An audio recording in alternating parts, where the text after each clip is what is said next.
I mean, look at this. That was it. That was the first image.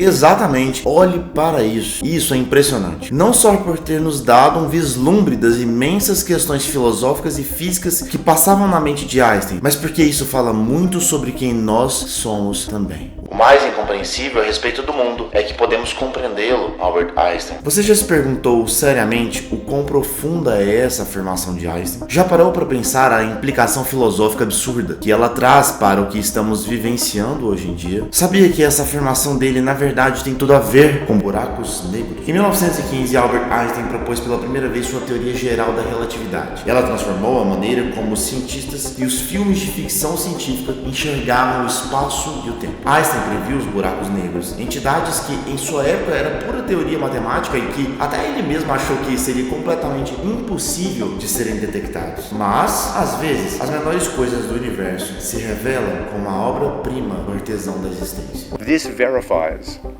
Einstein's theories to the precision of our measurements to within about 10 or 20%. It also puts on very solid footing all of the simulations we've been doing over decades to see what these black holes look like. They really do look like what we think they should. And more than that, we now have a laboratory to really study black holes in a way we never had before. Uma imensa quantidade de massa está concentrada em uma região minúscula, que tende a ter um volume quase de zero, ou seja, uma densidade quase infinita. Como disse Einstein, é onde Deus fez a divisão por zero. Então, o horizonte, o alcance gravitacional desses buracos negros é muito menor do que um de uma estrela no comum, por exemplo. Menor. É lógico, porque o buraco negro é muito pequeno, cara. Mas não se engane, enquanto ele é um dos menores objetos do universo, é também um dos mais poderosos. Se fôssemos capazes de enxergá-los, se as equações produzidas e observadas por nossas pequenas mentes humanas conseguissem de fato prever essa imagem, como esperaríamos ver algo tão único e invisível? Pensa só, um buraco negro é uma região tão densa que a luz não consegue escapar dele, mas nós enxergamos as coisas por causa da luz. Se a luz não chega aos seus olhos, você não enxergará nada. Portanto, se um buraco negro engole a luz, devido ao tamanho da sua densidade, a luz não chegaria aos nossos olhos. Então, como poderíamos enxergar ou até tirar uma foto de um buraco negro? If you were to see a supermassive black hole in the center of a galaxy, you'd see a shadow formed by the event horizon. And the extent of that shadow would be the square root of 27 times just a handful of fundamental constants, including the mass of the black hole. So, if you want to have a real challenge and you want to see if you can calculate the square root of 27, this is what you want to do. Okay? Em 1979, Jean-Pierre Luminet descobriu que veríamos a parte de trás do buraco negro sendo projetada por cima dele, conforme a imagem que você está vendo aí agora na tela. Não sei se você reparou, mas antes de vermos pela primeira vez um buraco negro, nós já tínhamos descrito quais seriam as exatas dimensões do que veríamos, ou seja, a raiz quadrada de 27 vezes o raio de Schwarzschild, que foi um físico brilhante que resolveu algumas das equações da teoria da relatividade de Einstein. Ou seja, isso quer dizer que fomos capazes de prever algo que ainda não conhecíamos nem vimos através de constantes totalmente previsíveis. Percebe que loucura isso? Guarde essa pergunta porque ela vai ser essencial para a gente entender a conclusão desse vídeo. No início do século XX, diante de seus cálculos, Einstein declara aquilo que mais importa. Eu quero saber como Deus criou esse mundo. Não estou interessado nesse ou naquele fenômeno, o espectro desse ou daquele elemento. Eu quero conhecer os pensamentos dele. O resto são detalhes. Mas por que razão Einstein se preocuparia com isso? Um cientista que mudou completamente a física. Por que isso é importante para uma mente como essa? O que isso tem a ver com buracos negros e a foto de um buraco negro supermassivo? Porque eles iam fazendo contas para ver o que acontecia com determinadas estrelas quando elas morriam. Então eles pegavam uma estrela que tem 2 vezes a massa do Sol. Vamos lá, fazia a conta. Isso aqui não vai acontecer nada. 3 vezes a massa do Sol. 4 vezes. 5, 6, 7, 8. Quando chegou em 8, aconteceu um negócio diferente aqui. Isso tudo na caneta? Tudo na caneta. Que isso, velho? Tudo na caneta e lá no começo do século. Quando chegou em 8 vezes a massa do Sol, falou, 8 vezes não, cara. 8 vezes dá um problema aqui, entendeu? 8 vezes acima da massa do Sol, a estrela explode como supernova.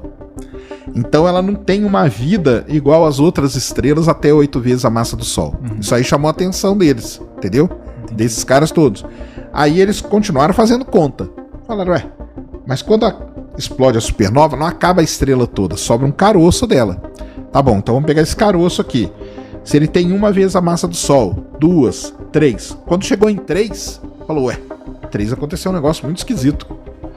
Quando esse carocinho que resta, ele é 3 vezes mais massivo que o Sol, ele não suporta o próprio peso e vira um buraco negro. E até 3 vezes vira uma estrela de nêutrons. E aí, o Schwarzschild, que é o cara que calculou o raio de Schwarzschild, que a gente chama hoje de horizonte de eventos, foi calculado por ele quando ele falou o seguinte, cada objeto tem uma distância que você chegou, a partir daquela distância você não sai mais. E aí que virou o tal famoso horizonte de eventos e tal.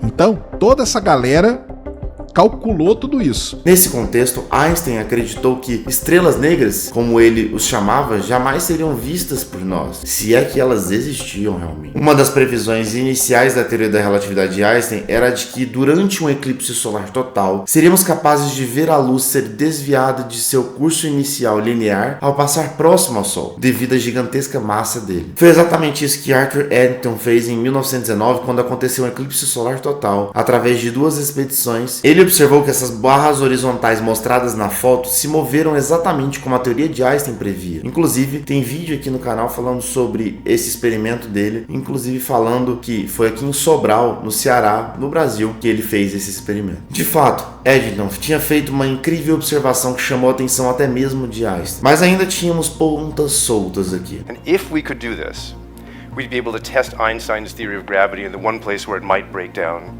the boundary of a black hole. Bem, esse homem aí se chama Shepard Dollman. Ele ficou famoso no mundo inteiro por tentar fazer o impossível. Mas para entender a história dele, você precisa entender o contexto que fez Einstein buscar os pensamentos do artesão da existência. Por 1000 anos, se acreditou que o universo era estático e eterno, ou seja, algo que nunca teve início e não terá um fim, pois não pode ser medido pelo tempo. Era assim que o próprio Aristóteles pensava. Mas pense por um segundo na definição de eterno. O tempo não pode ser medido em algo eterno, ou seja, não pode ser calculado, afinal, nunca iniciou e nunca terminará. Mas ao longo da história, as evidências científicas falavam contra Aristóteles. A teoria mais bem aceita e condizente com a realidade passou a ser o Big Bang. Nela, o tempo e o espaço surgem precisamente no mesmo momento. Aliás, o tempo ou os momentos passam a existir precisamente naquele instante imensurável em que, do completo nada, do completo vazio infinito, tudo veio a existir. E é aqui que começamos a entender buracos negros, Shepard Dollman, Einstein e a assinatura de Deus. Na física clássica, você e eu aprendemos com Newton que tudo que tem uma massa, como eu e você, atrai outras massas. E essa atração acontece obedecendo à aceleração da gravidade, que antes pensávamos ser a força da gravidade. Agora, bem, eu não sei o que ela é. Antigamente, a ideia era de que seu corpo não puxaria o meu para perto de você porque a sua massa, ou a minha massa, são muito pequenas comparadas com a massa do planeta Terra, que puxa todos nós para perto dela.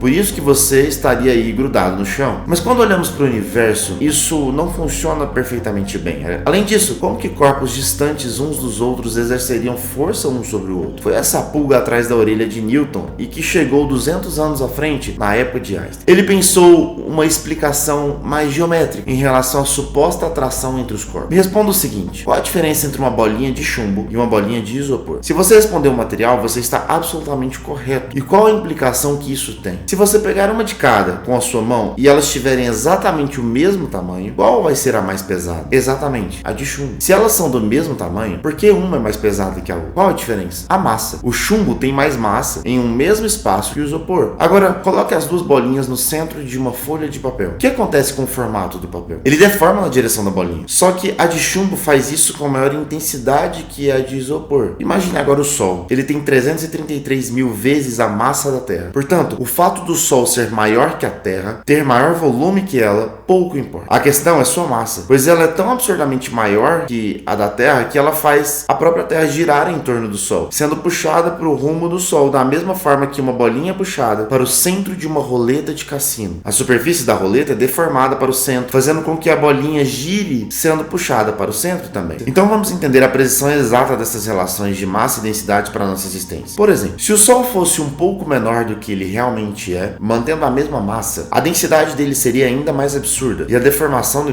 tempo e espaço que ele causaria seria ainda maior. Se você for uma pessoa muito atenta, deve estar se perguntando: tá, mas por que então que a Terra não cai literalmente dentro do Sol? Ela não cai por causa da sua velocidade. Essa informação é a chave aqui. Velocidade muda tudo quando o assunto é gravidade, universo e, mais ainda, buracos negros. Para escapar da atração gravitacional de um objeto, qualquer coisa precisa atingir uma velocidade chamada de velocidade de escape. Ou seja, se um objeto próximo ao Sol estiver em uma velocidade baixa, ele acabará caindo no Sol. Se ele atinge uma velocidade milimetricamente definida, como é o caso da Terra, ele continuará rodando em volta do Sol, sem cair nele e sem ir para longe. Mas se esse objeto acelerar até a velocidade de escape, como os foguetes fazem em relação à Terra, este objeto irá se distanciar cada vez mais do Sol. Einstein puxou essa teoria para um nível mais absurdo ainda. Se pensarmos em uma massa gigantesca reduzida a um espaço muito pequeno, as coisas vão ficar meio loucas. Por exemplo, se pegarmos um objeto no universo muito pequeno, mas que tem uma massa maior que 8 vezes a massa do Sol, o que acontece? A densidade de um objeto desse é tão grande, ou seja, a quantidade de massa que ele abriga em um pequeno volume de espaço é tão absurda que ele deforma o espaço e o tempo à sua volta, a ponto de fazer com que nem mesmo a luz, com toda a sua imensa velocidade, consiga de fato escapar da sua atração gravitacional. Não sei se você lembra o que foi dito no começo do vídeo.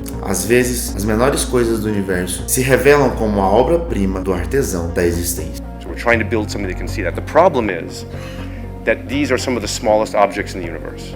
Pensando numa estrela que tenha milhares de vezes a massa do Sol, quando ela morrer, ela se tornará um buraco negro. Os cálculos mostram que a gravidade gerada por tamanha densidade fará com que o tecido da realidade se curve ainda mais. Ou seja, ele será esticado. Se o tempo e o espaço andam essencialmente ligados como uma coisa só, o tempo nesse local onde o espaço foi esticado, meio que puxado para baixo, vai ficar mais lento. Mas como algo eterno poderia ter o tempo alterado por algo que está interno a ele próprio? Como o tempo poderia ser modificado para a gravidade se o universo fosse eterno? Conclusão: o universo não pode ser eterno. Se ele não pode ser eterno, ele surgiu, ele teve um início. A pergunta agora é inevitável. Afinal, até Einstein fez essa pergunta. Como o universo surgiu? A teoria de Einstein e as evidências implicam que o universo agora precisa ter uma explicação para ter surgido. Einstein sabia disso. É aí que entra Shepard-Dollmann e o maior telescópio já criado pela humanidade, provando o impossível quando eles tiraram uma foto da assinatura do Criador do Universo. Mas como eles tirariam a foto de algo que engole luz? Afinal, no buraco negro a luz é absorvida, então por isso que ele é preto.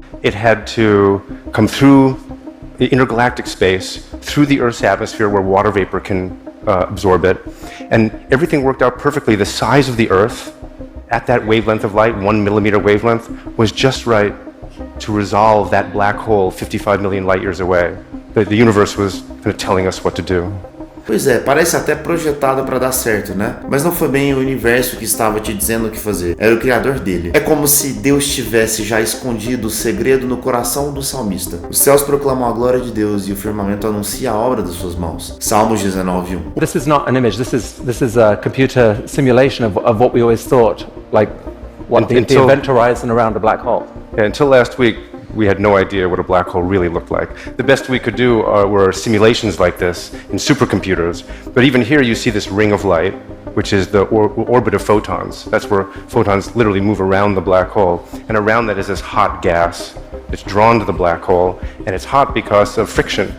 All this gas is trying to get into a very small volume, so it heats up. O horizonte de eventos de um buraco negro é a distância do centro do buraco negro, onde a força gravitacional do buraco negro é tão forte que nada, nem mesmo a luz, pode escapar de seu domínio. Para um observador externo, tudo dentro do horizonte de eventos parecerá negro. Quanto mais massivo é um buraco negro, mais distante seu horizonte de eventos estará do centro do buraco negro. No entanto, mesmo para os buracos negros mais massivos, o diâmetro do horizonte de eventos é relativamente pequeno. É tão pequeno de fato que os astrônomos tiveram que conectar telescópios de ondas milimétricas ao redor do mundo com um interferômetro para obter um poder de resolução suficiente para capturar as imagens dos horizontes de eventos dos buracos negros. O Event Horizon Telescope tem poder de resolução que é 4.000 vezes superior ao melhor poder de resolução do telescópio James Webb. Ele tem a capacidade de fotografar a cabeça de um fósforo na superfície da Lua.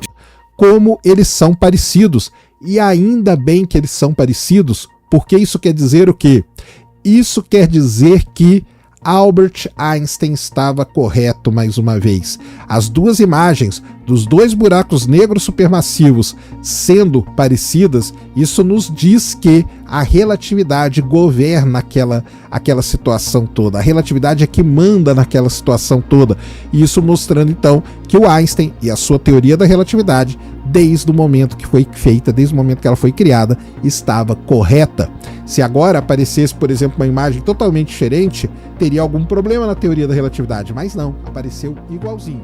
De fato, isso mostra que Einstein estava certo. Mas Sérgio, como é possível que Einstein pudesse estar certo? Ele mesmo se fez essa pergunta. O fato das duas fotos dos dois buracos negros serem extremamente parecidas mostra que podemos prever esses fenômenos com intensa precisão. Quanto mais conseguimos prever o comportamento e o conhecimento do universo baseado em cálculos matemáticos, mais confirmamos que leis físicas pré-determinadas com valores milimetricamente escolhidos são fundamentais, ou seja, mais evidente fica que informação complexa, organizada e estruturada é a partícula mais fundamental da existência. E assim sendo, informações estruturadas só vêm de mentes inteligentes, capazes de gerá-las. Pense bem, se eu consigo prever o que eu vou descobrir na ciência a partir de cálculos, como Einstein fez, significa que as leis da física são o fundamento da existência. Mas elas não seriam capazes de determinar para si próprias um valor completamente preciso e necessário à existência. Alguém fez isso. O design inteligente fez isso. Isso é chamado de o ajuste fino do universo. Agora você entende o motivo de Einstein ter dito: o mais incompreensível a respeito do mundo é que podemos compreendê-lo. Agora você e Shepard Dolman entendem o que Einstein buscava, por que ele buscava quando disse: eu quero saber como Deus criou esse mundo. Não estou interessado nesse ou naquele fenômeno, o espectro deste ou daquele elemento. Eu quero conhecer os pensamentos dele. O resto são detalhes. O que nós somos? Nós somos criaturas de um design inteligente, poderoso, criativo e intencional. Einstein concluiu: a ciência sem religião é aleijada. A religião sem a ciência é cega. E você? Qual conclusão chegou? Eu sei que você deseja conhecer mais sobre o artesão da existência. Então você precisa ver esse vídeo aqui.